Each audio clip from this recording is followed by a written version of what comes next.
11 জানুয়ারি 2007 সারা বাংলাদেশের জরুরি অবস্থান।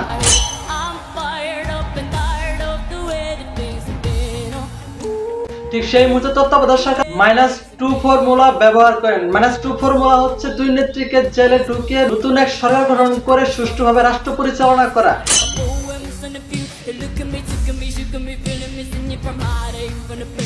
ঠিক সেই মুহূর্তে বাংলাদেশের এক ব্যক্তি নাগরিক শক্তি নামে একটি রাজনৈতিক দল গঠন করতে চেয়েছিলেন এবং তিনি যাদেরকে খুঁজছিলেন তাদেরকে পাচ্ছিলেন না, এবং যাদেরকে তিনি চেয়েছিলেন তারা তাদের দল ছেড়ে আসতে চাইছিল না, যার কারণে 10 সপ্তাহের মধ্যে তিনি হতাশ হয়ে পিছিয়ে ফিরে আসেন।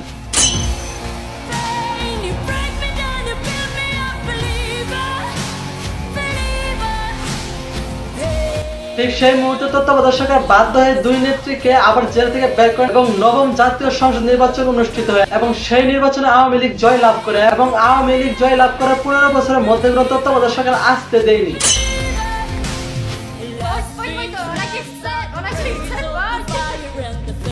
8ই আগস্ট 2024 নাগরিক শক্তি নামে একটি দল গঠন করা ব্যক্তি বাংলাদেশের তত্ত্বাবধায়ক সরকার হিসেবে বাংলাদেশের প্রধানমন্ত্রীর দায়িত্ব নিয়ে শপথ গ্রহণ করেন।